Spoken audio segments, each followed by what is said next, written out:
So how do you get in? I'll just tell you how I did it, because I think everyone has a different way of getting in. I don't have that much There's a cash. door that's open Yeah, in the back of the studio. Usually at Disney they leave the loading dock open. Yeah. I'm serious, but no, one of my teachers for modeling was a modeler at Disney, and everyone knew that he worked at Disney at the school I went to, so it was like, oh, it was a big deal. So Everyone wanted to be his friend. Everyone, you want to impress him, right? You don't take that for granted. You want to show him stuff. You want to like pick his brain.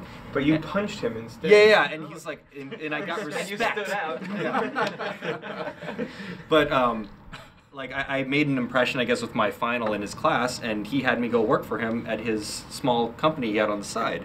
And I was working for him for 2 years. Just so he was at Disney, but also had a company on the side. He also had a company on the side, okay. yeah. And I was doing modeling for him. And I told him at one point, I want to be an animator, so I'm probably going to leave now and try to go be an animator, because I was still in school as well. So I graduated, and he said, well, let's see if we can get your foot in the door at Disney. And he gave me a good recommendation, turned in my work, and they hired me as a modeler. From there, it was up to me to work my ass off, because I stayed late every night till midnight, taking the rigs, doing animation tests, showing them to people. And I found out they had a training program, and I worked really hard to get into that. And I went from modeler to assistant animator to animator trainee, and eventually I was animating on Bolt. But that was the journey I had to take to get there. It was just getting that foot in the door, and don't take any of it for granted. Don't take the people that could help you for granted as well. So would you say that knowing people, having connections? Yeah, it's not just having connections, but proving to them, because it's really about opportunity. So if you have a connection, it's not like, hey, hook me up. It's like, hey, I can prove to you that I'm capable of this. And seizing those opportunities that's one way. But not so much right, get me in, right, because we're cool, right? They don't honestly, want that. no one does that. Right? Oh, yes, they do. There's a lot of people that try to do that. Yeah, and it's really... There'll be animators that, I think we all know, what? I've worked with this person before. I've worked with this person. You want to hire me? And I'm like, yeah, but how's your work? That's what you're saying also, is that the thing is, you can know all these people, you can work with them, but the thing is, you have to be good enough that as soon as that person that presents an opportunity for you, you have to have you have to have your portfolio skills set to go, so you can see, I can do this. I honestly think that it's kind of cheesy. It sounds very cheesy, but it's quality and personality. Yeah. And that's what I tell my students all the time. It doesn't matter if you know anybody in the industry. It doesn't matter if if you have a bunch of money and you can have all these tools. If you can show the quality and your personality is actually a good personality, people want to work with you and be around you. Even so, I know some people that their quality, they're there and they can be better, but their personality is so amazing. They're so open to learn. They're so open to get feedback and everything that overcompensates for you're not there yet, but man, I can easily work with you. You're great. Let's hire you on the spot. And it's happened before. Yeah, I know cases where personality has taken over quality. Well, quality needs to be that person has potential. It can't be someone that can't go anywhere. But if someone has potential more than someone else who's already there but has a terrible personality, I think the one that's not there yet but with good personality will get in first. And the thing is if you get someone that's really open-minded and want to learn and just really motivated, anyway, the person is going to be good. Yeah. Because you can't do animation alone. You need people around. You need to be open. You need to reconsider your way of working, and whatever you learn in the past 6 months to just change and then try something new and try and fail most of the time and try again. Yeah, we fail all the time. To be better, we fail all the time. So it's just, if you get the motivation and you get you're really open to people, and that's a good one. You're willing to fail and then learn from it and move on. And you can admit when you failed and not say just not give excuses. Oh no, I was gonna fix that later. It's no, oh, you're right, it doesn't look good. We all did that. Yeah. So.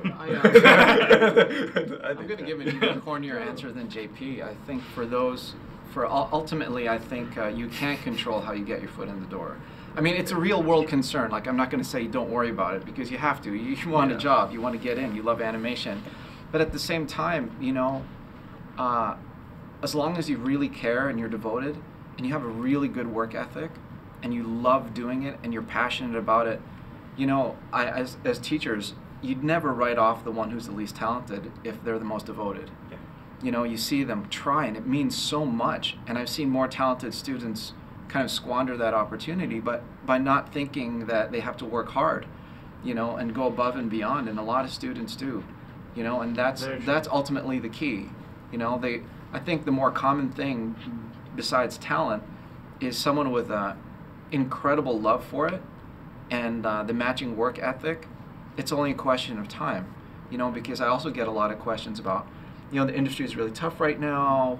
What are my chances? I think your chances are as good as they were 10 years ago and 10 years from now. Yeah. You know, it's just a question of timing. But if you love it and you work hard at it, everyone's going to feed off of that, you know, and you probably have the characteristics that you're talking about as well. Yeah, dedication, perseverance, and just keep improving. Yeah. You know, like if you maintain all three of those, it will happen eventually. And the easiest way to... Yeah, one thing that's important about that is that, you know, I think, you know, lots of people, you know, that I talk to, they come out of school and want to get the big job straight off the bat. You know, they want to get hired at Disney, Dreamworks, Pixar, or whatever. But then as soon as they try and they aren't, you know, accepted, they're like, I can't animate. You know, they think they can't. But the thing is, you're right, you can't. You know, no, just kidding. But that's Ted. These are the top studios. These are the top studios, which some people can get into those studios straight out of school, and I think that's awesome for them.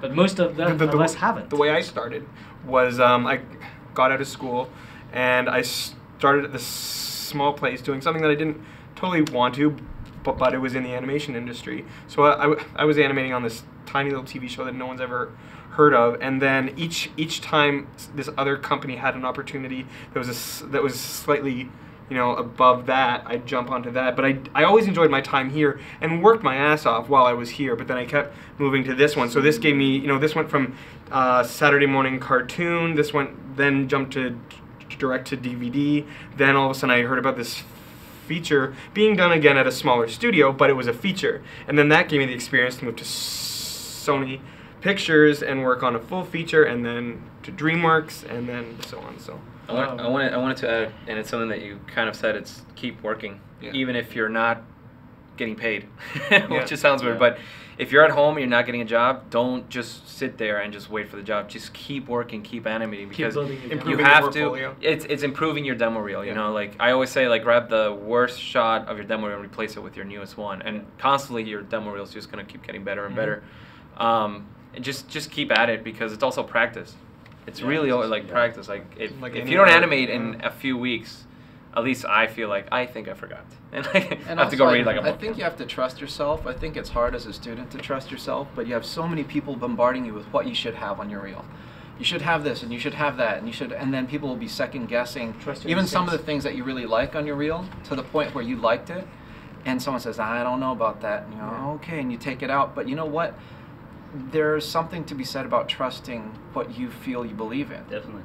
And if you don't have that, then you're just some robot. It needs to be you in there. And you're a person as well. Like, That's it's it. part of your choice. It does. So keep it. And, you know, like everyone's just giving their opinion. When you just ask them, they feel like they ought to say something. But you know what? There's something to be said about something. And it happened a lot in 2D when you did a drawing for a portfolio. Might not have been perfect, but it had a lot of feel, and it had that moment, and it had what you're feeling.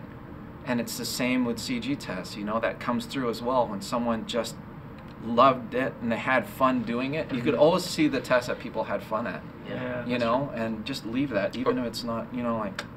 Yeah, a demo reel that has an animator with a strong voice behind it is always super obvious, and it stands out from the pack. And yeah, like David, I had kind of the same background where it was years before I was animating in film, and yeah, the crappy test that I did on my own eventually became the mediocre test that I did on my own, and eventually led me into film jobs. And yeah, it's like, you know, like I got hired not on my professional work, but on my personal work. You know, it still matters even when you are a professional. I think following this, I think what JP was saying as well is, for the first couple of years in your career, make sure you're working at home. It's so important. I mean, even if you have a job, because anytime you might lose that job and you don't have enough to show. I know a lot of animators that got job into the big studios, and they, as soon as they got laid off, unfortunately they got laid off, and it was tougher for them to get a job because they said, I've already been at the big studios now, and I should be accepted in any other studios, but I can't get in. And they refuse to go home and work on their own stuff, and I see this a lot. Or go to a lesser. Or go to which isn't lesser, really which like is not sometimes really lesser. like there's many great environments you can work in, and a smaller studio environment could have its own rewards. It doesn't have to be a big studio. I mean, that just means there's more money on the film, but working with a tighter crew, you could, have a greater time. Sometimes smaller studios are actually better for you to grow. Yeah, exactly. Yeah. There's more opportunities. People trust you more, or not trust you more, but they give you more opportunities and stuff like that. Or if you're animating and you want to jump into like story or character design, if it's a smaller place, you're like, okay, try that here. Even staying within animation, like a lot. I mean, I met a lot of students that they want to be in the big studios and they don't want to do TV shows or anything. And it's not. I mean, I never qualify. I mean, I never talked about like TV show animation, like a lesser quality of animation. It's a different set of skills. Like basically, you just need to produce faster at a different level, but you need to produce faster. So that doesn't make you a less good animator. Blocking is still blocking, like your choices in terms of animation and acting are still the same. You're not just pushing the shot as much, but you actually need to produce more. So you actually get a different skill set than when you actually do feature. And it has to be stronger. And it has to be stronger. Your poses have to read stronger. I mean, look at the Tron Uprising cartoon. That's great. It's amazing, and it's all like television animation CG. And it's the CG is kind of played like very limited, and everything is strong. The action is strong. It's just amazing to watch, and like I don't know if I could do that really. I mean, that would be a challenge for me to do because it's so limited. I mean, even things like you can't hide behind motion.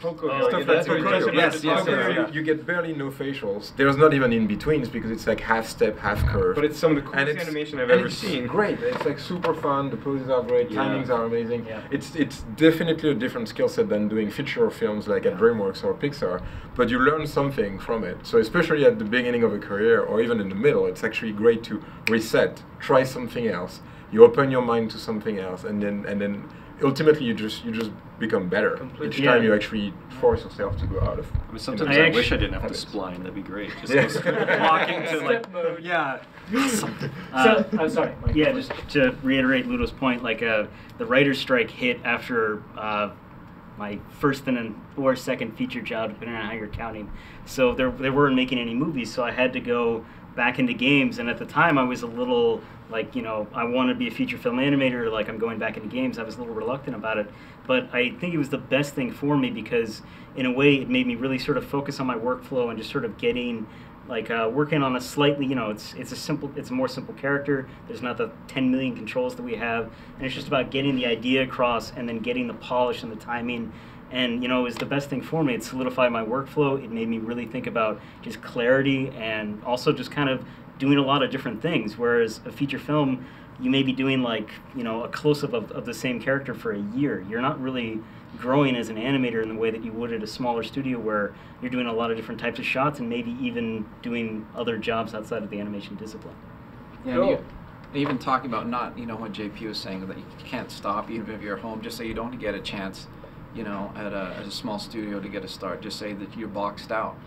The one good thing I would say though about people who really love animation, it's not a dimmer switch. It's something that you just consume by in a good way, and it's like on or off, and you don't stop thinking about it or wanting to do it. I probably know more people learning animation or animators who are totally tired. They haven't eaten much. They haven't slept much, and you just don't think about it, and you're like, oh wait, I have to eat, because you're animating, and I think that type of person is going to make it anyway. Yeah, please take a shower. I mean, that's really good. It starts building crust under your arms. Quickly, if you guys have to pick one thing, just one thing that apples that you would tell an animator that is starting now, that you wish you knew when you were in school, that one thing that really helped you, but you only learn about it too late. But not too late, but you learn about it later in your career. But you wish you knew this one thing when you were in school. You wish somebody had told you that. What will it be? On behalf of CGTarian.com, thank you for watching. That concludes this session. We hope to see you for the next one.